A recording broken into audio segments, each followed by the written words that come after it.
Kematian Tuhan baru saja kita rayakan di Jumat Agung bersama dengan perjamuan kudus. Kita rayakan tubuh dan darah Tuhan melalui sakramen yang kita rayakan. Di Jumat Agung kita merenungkan bahwa kematian Tuhan sungguh membelah tirai bait Allah yang menutup ruang Maha Kudus dari atas sampai ke bawah. Sehingga ruang Maha Kudus, hadirat Allah itu terbuka. Tempat yang dahsyat, yang hanya 1 tahun sekali.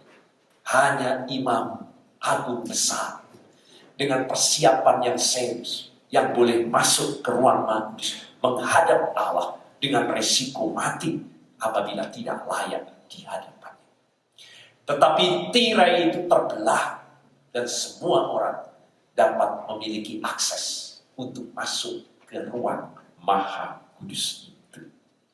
Itulah yang dikatakan di dalam surat Ibrani bagian yang pertama, bahwa dengan imam besar agung Yesus Kristus yang telah membelah tirai baik Allah itu, sekarang kita boleh dengan penuh keberanian untuk masuk menghadap Allah di ruang Maha Kudus, menghampiri tahta kasih karunia Tuhan dan menerima rahmat Tuhan dan pertolongan Tuhan pada waktunya.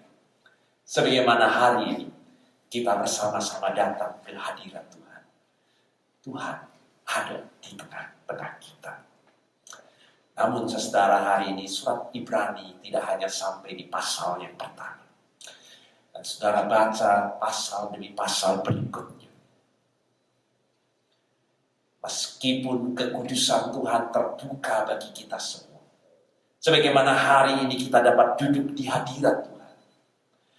Namun bukan berarti ruang Maha Kudus itu kehilangan kekudusan dari Allah. Sehingga kita dapat sembrono dan sembarangan berada di hadirat Tuhan. Tanpa memikirkan kelayakan dan kepantasan kita. Di hadirat Allah yang Maha Kudus. Maka saudara perhatikan, segera setelah Kristus bangkit naik ke surga, jemaat mula-mula yang dapat berbakti menghampiri tahta hadirat Allah diberi pelajaran yang sangat serius oleh Allah dalam menghadap hadirat Allah dengan takut, dengan hormat, pantas dan layak di hadapannya. Dan dapat lihat kisah para rasul pasalnya yang kelima. Segera Ananias dan istrinya Safira datang ke hadirat Tuhan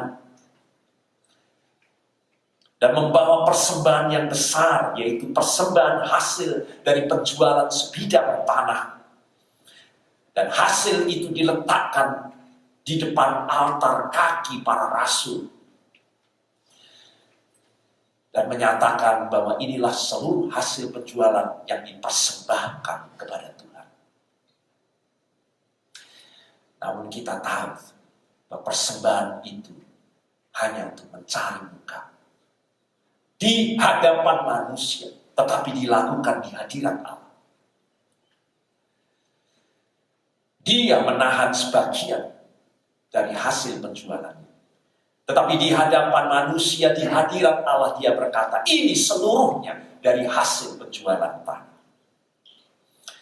Maka Petrus dipenuhi dengan Roh Kudus dan memberikan peringatan dan teguran terhadap kemunafikan yang ada di hadirat Allah seperti ini. Ananias, mengapa hatimu dikuasai iblis sehingga engkau mendustai Roh Kudus? Mengapa engkau merencanakan perbuatan ini dalam hatimu? Engkau bukan mendustai manusia, tetapi mendustai Allah. Seketika itu juga rubuhlah Ananias dan hilang nyawanya. Dan saat Ananias dikafani dan diusung keluar, istrinya Safira tidak tahu apa yang terjadi. Dan Petrus bertanya kepada Safira yang tidak mengetahui peristiwa itu, Dengan harga sekiankah tanah itu kamu jual dan kamu bawa ke hadirat Tuhan? Dan jawab istrinya, betul, sekian. Ternyata istrinya setali 3 uang. Bersandiwara di hadapan manusia, tetapi dilakukan di hadirat Allah. Dan Petrus pun berkata, mengapa kamu berdua bersepakat untuk mencobai roh Allah? Dan seketika itu juga rebahlah Safira dan putuslah nyawanya. Dan kisah para rasul pasal 5 ditutup. Maka sangat ketakutanlah jemaat menyaksikan semuanya itu untuk berada di hadirat Tuhan. Dan kepada jemaat di Korintus, Paulus juga menegur sangat keras. Tubuh dan darah Tuhan yang dirayakan dalam sakramen dan perjamuan dilakukan dengan sembarangan dan sembrono.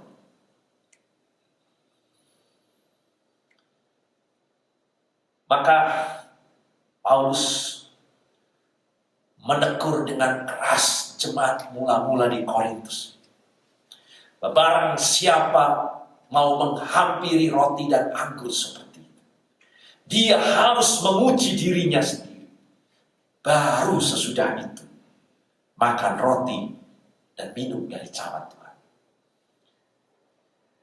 Dan Rasul Paulus berkata, karena barang siapa dengan cara yang tidak layak, garis bawah, sembarangan dan sembrono, tanpa mengakui tubuh Tuhan, ia berdosa terhadap tubuh dan darah Tuhan dan mendatangkan hukuman atas diri. Perjamuan bukan membawa rahmat, tetapi hukuman bagi orang-orang yang sembrono dan sembarangan seperti itu. Maka 1 Korintus pasal 11:30 memperingatkan, mengikuti perjamuan kudus tidak dengan layak, sembarangan dan sembrono, bukannya mendatangkan berkat dan rahmat, tetapi sebaliknya. Saya bacakan firman Tuhan. Sebab itu banyak di antara kamu yang lemah dan sakit, dan tidak sedikit yang meninggal. Kalau kita menguji diri kita sendiri di hadirat Allah, hukuman tidak menimpa kita. Maka mari kita kembali ke surat Ibrani. Sampai di Ibrani, saudara, asalnya yang 9, jemaat diingatkan bahwa sebelum hadirat Allah itu terbuka bagi kita semua, hadirat Allah itu adalah battle. Maka saudara baca mulai pasal 9, surat Ibrani bicara mengenai battle rumah Allah. Itulah visi kita untuk kita hayati bersama. Rumah Allah, battle. Semula dalam bentuk tabernakel, yaitu kemah suci. Itulah hadirat Allah. Dan kemudian dibangun oleh Salomo dalam bentuk bait Allah yang sangat megah. Bait Allah di Yerusalem. Dan ada ruang maha kudus. Disitulah hadirat Allah berada.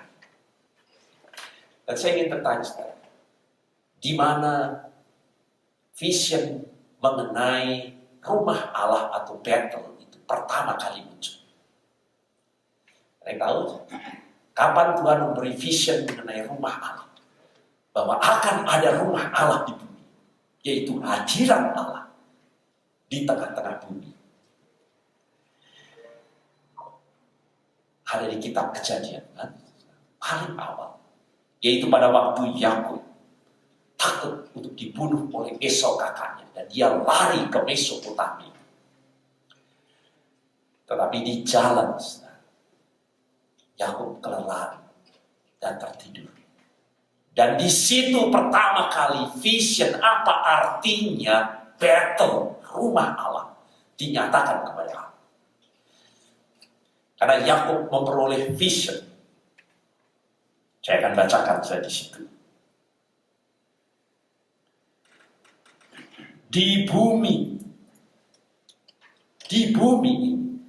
ada didirikan didirikan sebuah tangga yang ujungnya sampai ke surga di langit, terhubung ke bumi.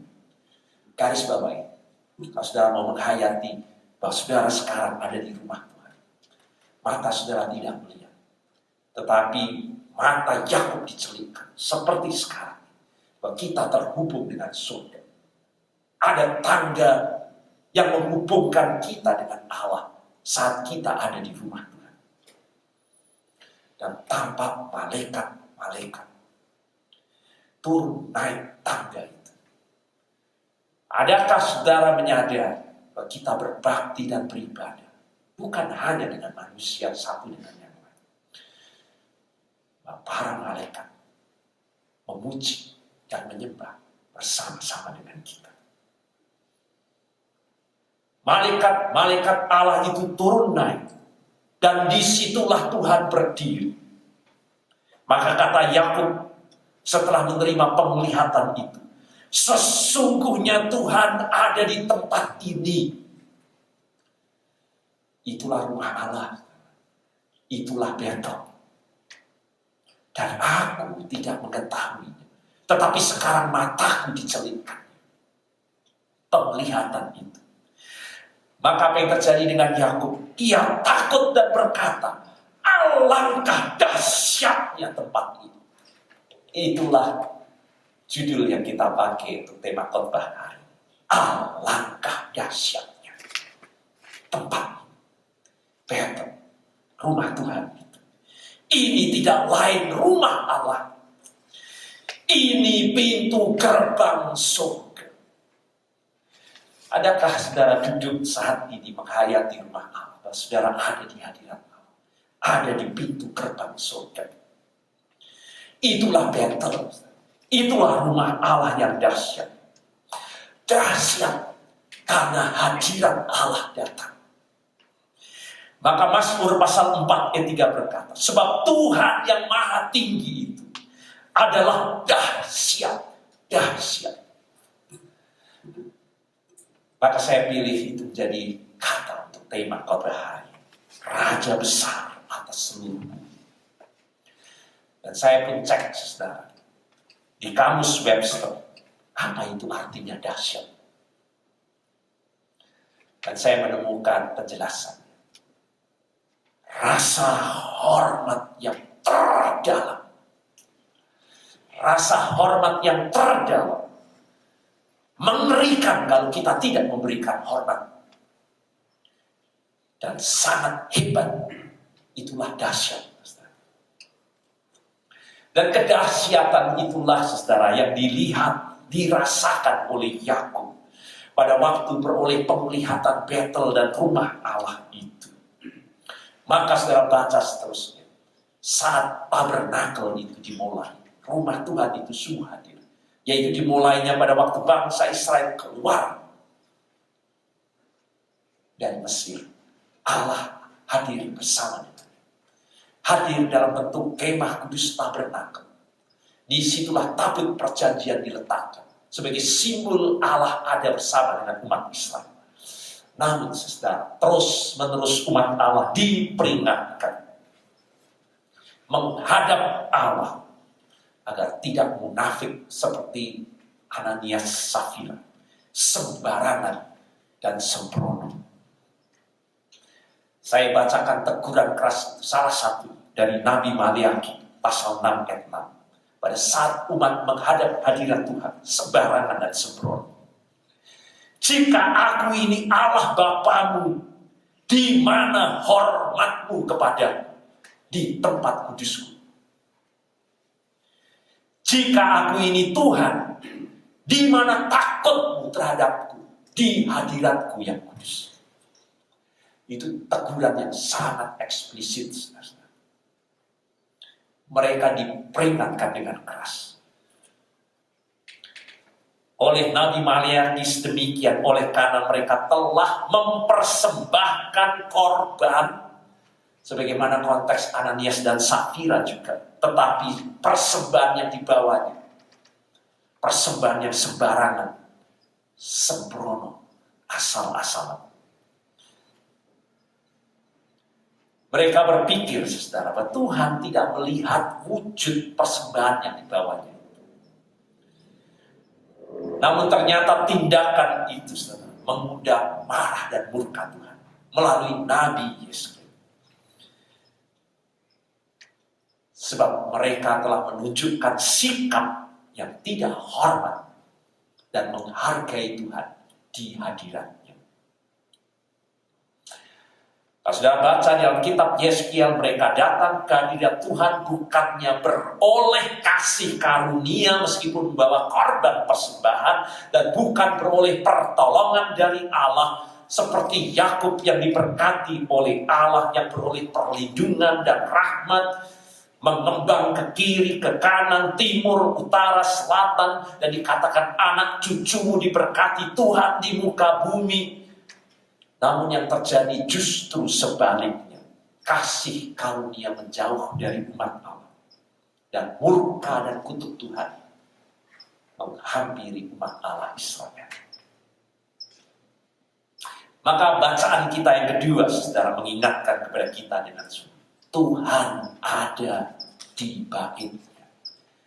Tuhan ada di sini, saudara, bersama dengan kita. Kita datang menghadap hadirat Tuhan.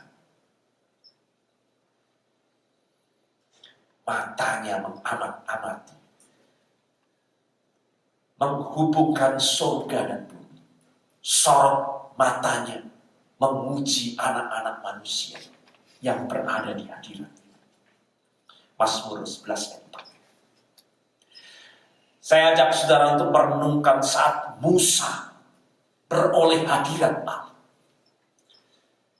Dia menggembalakan gembala di padang, tapi Tuhan mau hadir menjumpai Musa. Keluar dalam bentuk semak duri, api di semak duri. Nah, pada waktu Musa mendekatinya, apa yang dikatakan? Tempat ini kudus, tinggalkan kasut. Sampai hari ini, itu masih dilakukan oleh para muslim saat menghadap Allah. Melepas kakinya, menyuci kakinya dan tangannya. Secara harfiah, seperti itu. Tetapi yang dimaksud oleh Allah, tinggalkan kasutmu dari kakimu. Sebab tempat di mana sekarang engkau berdiri, aku hadir. Ini tempat yang kudus. Ini tempat yang suci. Melepas kaki itu artinya melepas kasut, agar kita tidak sembarangan dan sembrono di hadirat Tuhan. Dan kita menganggap enteng kekudusan Tuhan yang dahsyat itu. Maka Ibrani, saudara, pasal 12-21 menggambarkan peristiwa Musa ini. Dikatakan demikian, sangat mengerikan, itu kata lain dahsyat. Sangat mengerikan pemandangan itu pada waktu Musa bertemu dengan Allah. Sehingga Musa berkata, aku sangat ketakutan, gemetar, karena dahsyatnya hadirat Allah itu.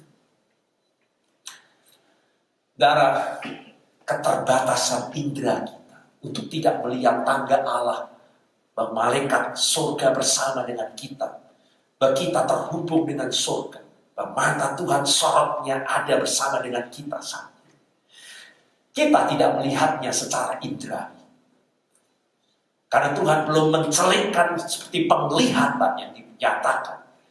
Tetapi saudara, keterbatasan mata indrawi kita kiranya tidak membuat kita sembarangan, sembrono di hadirat Allah, di rumah Allah. Dalam rumah Tuhan, Bethel, hadirat Allah itu direpresentasikan dengan tabut perjanjian. Tabut perjanjian itu isinya loh batu, bekas mana yang turun dari surgawi, dan tongkat dari Imam Harun. Namun saudara, itu simbol dari Allah yang tidak kelihatan, yaitu hadirat Allah. Maka bangsa Israel diajar selama tabut perjanjian itu diiring dan diusung. Tuhan bersama dengan mereka. Ditempatkan di tabernakel, kemah suci.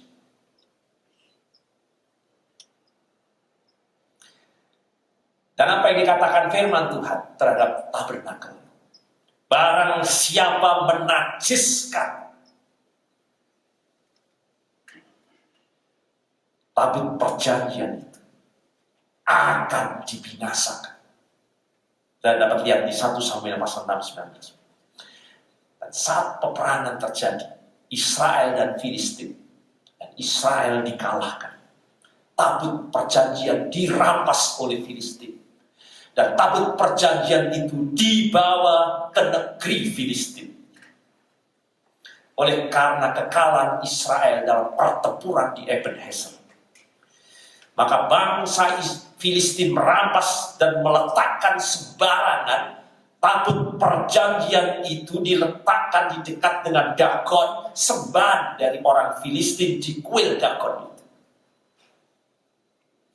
Dan saudara baca dalam firman Tuhan, apa yang terjadi? Apa yang terjadi? Murka Allah menghajar Filistin. Seketika bangsa itu dipenuhi dengan borok-borok. Sudah dapat lihat pasal 5 ayat 6. Dan kota-kota Filistin diserang dengan wabah mematikan. Dan mereka sadar bahwa mereka telah memperlakukan tabut perjanjian Allah. Mereka takut. Dan untuk mengatasi kemarahan Allah itu, segera dipindahkan tabut itu ke Gat. Namun di Gat pun terjadi hal yang sama. Maka atas semua peristiwa itu, Filistin, bangsa Filistin ini tahu mereka tidak boleh sembrono dan sembarangan dengan hadirat Allah dalam bentuk tabut perjanjian. Maka mereka berinisiatif mengembalikan tabut Allah itu kepada bangsa Israel. Ya, saudara baca kisah itu. Orang-orang Bet Semes pun pada waktu diserahkan oleh bangsa Filistin tabut perjanjian itu, sudah dapat lihat apa yang terjadi. Sama halnya saudara di Bet Semes pun. Saya dapat baca di 1 Samuel pasal 6 ayat 19. Wabah dan borok menghajar Bet Semes. Saudara, ini hanya 2 contoh yang saya ambil dari banyaknya contoh. Peristiwa yang mau mengingatkan kita untuk berhati-hati. Memang kita boleh dengan penuh keberanian menghampiri tahta kasih karunia dan berada di hadiratnya yang kudus. Namun, jangan kita gegabah dalam bertindak di hadirat Tuhan. Hal yang kudus, terlebih Allah yang maha kudus, harus diperlakukan sesuai dengan kekudusannya. Diperlakukan dengan layak dan sebagaimana mestinya. Tuhan pernah mencelitkan mata rohani saya. Saat saya dipanggil waktu di Indonesia untuk melayani sebuah gereja sangat kecil di desa yang sangat kecil, dan pada waktu saya datang hanya sekitar 12 bersama dengan pimpinan gereja dan saya 15 orang hadir dalam ibadah kebaktian. Dan melihat kenyataan sekeliling seperti itu, saya merasa kasihan kepada jemaat kecil seperti ini. Dan itu juga mempengaruhi semangat saya untuk melayani. Sepertinya bukan pelayanan yang menantang lagi. Namun saudara, di tempat kecil itu, mata saya dicelitkan akan arti Petrus. Saat pemimpin pujian berkata, karena itu bersama para malaikat dan penghuni surga, Saat ini mari kita bersama-sama memuji dan menyembahnya. Mata saya celing. Saya tidak berbakti 15 orang. Ini kumpulan malaikat Tuhan dan isi surga. Ini Betel. Ini rumah Tuhan. Dan saya pun minta ampun kepada Tuhan. Menyadari bahwa sesungguhnya bukan 15 orang. Ini kumpulan surgawi. Sebagaimana saudara digambarkan di dalam surat Ibrani yang kita baca bersama-sama. Ketika kita menghampiri Kristus dalam iman, kita bergabung dengan kumpulan meriah yang tidak terlihat oleh mata indrani kita. Saya bacakan Ibrani 12 ayat 20. Kamu sudah datang di hadirat Tuhan, Betel. Sesungguhnya bersama-sama beribu-ribu malaikat, suatu kumpulan yang meriah memuji dan menyembah Tuhan. Itulah yang mencelikkan mata saya. Ini bukan gereja kecil, bukan 15 orang. Saya berbakti bersama dengan malaikat-malaikat di surga. Dan itulah penglihatan yang dilihat oleh Yakub pertama kali. Tangga Allah menghubungkan rumah Allah, bumi dan surga. Dan malaikat Tuhan turun dan naik. Maka itu pula yang dilihat pada waktu Tuhan mencelekkan Nabi Yesaya untuk melihat apa yang terjadi di bait Allah saat umat berbakti dan beribadah. Saya bacakan Yesaya 6, 2 sampai dengan 3. Para serafim, itu malaikat. Serafim itu artinya malaikat. Para serafim berdiri di sebelah atasnya hadirat Tuhan. Dan mereka berseru seorang kepada yang lain. Kudus, kudus, kuduslah Tuhan semesta alam. Seluruh tempat itu penuh dengan kemuliaan Tuhan. Itu penglihatan Yesaya. Saudara, saat ini saudara tidak melihat dengan mata indrawi saudara. Tapi kalau saudara sungguh berada di Betel, ini hadirat Tuhan.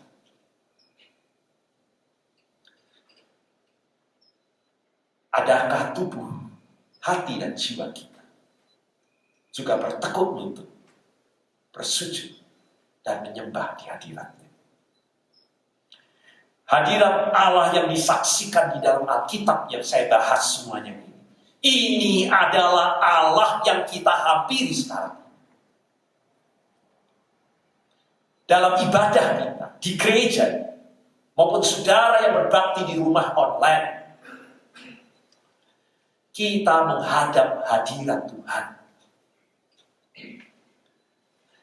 Benar bahwa Kristus berkata, kita sekarang oleh karena kematiannya dan tirai bait Allah terbelah menjadi dua, kita dapat menghampiri dengan penuh keberanian tahta kasih karunia kemuliaan Allah itu. Namun, saudara, sekali lagi, bukan berarti kita boleh sembrono dan sembarang. Bukan berarti kita tidak perlu melihat kedahsyatan hadirat Allah yang kudus. Bukan berarti kita tidak perlu menghormatinya, mengabaikannya. Tidak sungguh-sungguh berkonsentrasi, memuji, menyembah di hadirat Tuhan. Sebar sesuka hati kita. Maka Ibrani 12 ditutup, saudara, dengan wasiat penting untuk jemaat, termasuk kita jemaat Tuhan Gereja GKI Samus. Dalam menghadap Tuhan, kita harus datang dengan ucapan syukur dan beribadah kepada Allah menurut cara yang berkenan kepadanya, dengan hormat dan takut. Apa sebabnya? Ayat 29 menutupnya.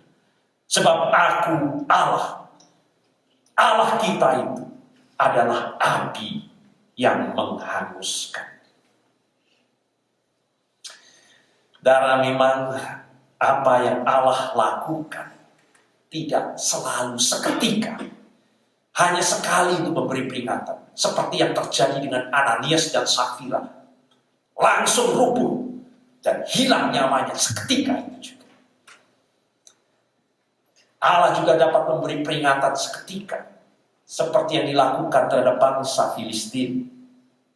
Namun, oleh kasih karunia, lebih banyak Allah tidak menunjukkan dan melakukannya seketika. Namun, kita terus diperingatkan. Mari kita menghadap hadirat Tuhan. Dengan kita menyadari pada akhirnya, meskipun kita menghampiri tahta kasih, rahmat, dan karunia Tuhan dan memperoleh pertolongan pada waktunya, demikian dikatakan firman Tuhan. Tetapi yang terjadi sebaliknya dalam hidup saudara. Apabila saudara menghadap hadirat Tuhan, sembrono dan tidak layak. Sebaliknya, saudara, bukan menerima rahmat, kasih karunia, dan pertolongan Tuhan pada waktunya. Terdapat lihat dan buktikan pada akhirnya dari semua orang, bukan seketika, tapi saksikan akhir dari kehidupan, baik dirinya maupun keluarganya. Mereka yang menghadap hadirat Tuhan sembrono, sembarangan. Apakah Tuhan tidak sungguh-sungguh menggenapi firman-Nya? Bukan damai sejahtera, murka, kutuk, bencana, dan sakit penyakit. Karena itu saudara, di hari perhentian setelah Paskah ini, ingatlah selalu akan dahsyat Allah ini. Luar biasa Allah ini. Saat kita ada di hadirat-Nya. Mari kita menghadap hadirat-Nya dengan takut, dengan hormat, dengan pantas, dengan layak. Dalam kebenaran, jauhkan segala kemunafikan dan sandiwara di rumah Tuhan. Mari kita datang dengan berhiaskan kekudusan, karena Dia Maha Kudus. Dengan demikian, kita akan menerima tahta kasih karunia, dan kita akan peroleh pertolongan pada waktunya. Amin.